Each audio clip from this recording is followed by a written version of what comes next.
नमस्कार। इस अत्यंत रोचक विश्लेषणात्मक प्रस्तुतिकरण में हम सभी का स्वागत है। आज हम एक अत्यंत गूढ़ और सर्वथा आध्यात्मिक विषय पर चर्चा करने वाले हैं। क्या कभी ये विचार आया है कि जब हमारा चंचल मन पूर्णतः शांत हो जाता है, तब वास्तव में कैसी अनुभूति होती है? योग और ध्यान के सर्वोच्च शिखर पर उस परम मानसिक स्थिरता का वास्तविक स्वरूप आखिर क्या है? तो चलिए इस विषय की गहराई में उतरते हैं और इस प्रथम प्रश्न पर विचार करते हैं। ध्यान की परिपक्व अवस्था वास्तव में क्या है? हमारी प्राचीन योग शास्त्रों के अनुसार ध्यानावस्था का वो सर्वोच्च बिंदु आखिर कौन सा है, जहां पहुंचकर हमारा चित्त, हमारा मन पूर्ण रूप से स्थिर हो जाता है? खंड 1, आत्मस्वरूप में स्थित मन। ये ध्यान का प्रथम चरण है। भगवद गीता का 18वां श्लोक इसका अत्यंत ही सुंदर वर्णन करता है।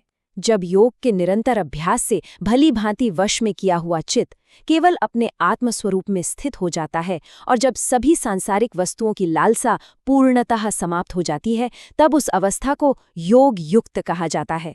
अर्थात इस अवस्था में जागृत रहते हुए भी मन और इंद्रियों के बंधन सर्वथा क्षीण हो जाते हैं। सारी आसक्ति समाप्त हो जाती है। खंड 2, कामना शून्यता का अर्थ। चलिए यहाँ एक बहुत बड़ी भ्रांति और उसके सत्य को समझते हैं। अब यहाँ जो तुलना है ना, वो अत्यंत रोचक है। एक सामान्य मिथ्या धारणा ये है कि इंद्रियों का पूर्णतः अवरुद्ध हो जाना यानी उनका कार्य बंद कर देना ही योग है, परंतु सत्य इसके सर्वथा विपरीत है। गीता कामनाओं को बलपूर्वक नष्ट करने की शिक्षा नहीं देती, अपितु विषयों के प्रति जो हमारी स्पृहा है उसके त्याग की शिक्षा देती है। मन का पूर्णतः कामना रहित हो जाना कदाचित व्यावहारिक ना हो, परंतु उस स्पृहा का त्याग अवश्य संभव है। अब यहाँ संस्कृत के इस अत्यंत महत्वपूर्ण शब्द स्पृहा को समझना बहुत आवश्यक है। आखिर स्पृहा क्या है? किसी वस्तु से इस प्रकार जुड़ जाना कि उसकी अनुपस्थिति में या उसके वियोग में मन अत्यंत व्यथित हो उठे, यही स्पृहा है।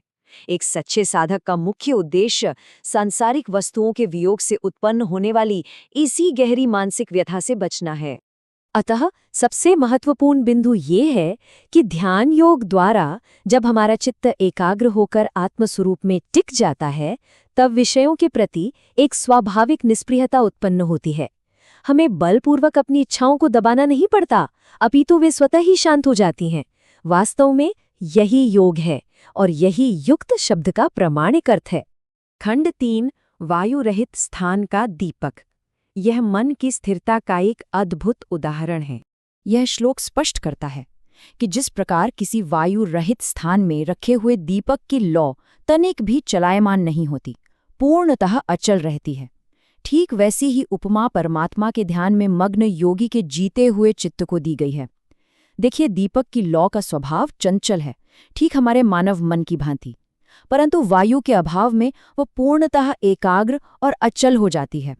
और ये श्लोक कितनी सुंदरता से दर्शाता है कि यहाँ वायु का अर्थ बाहर चलने वाली भौतिक पवन से नहीं है।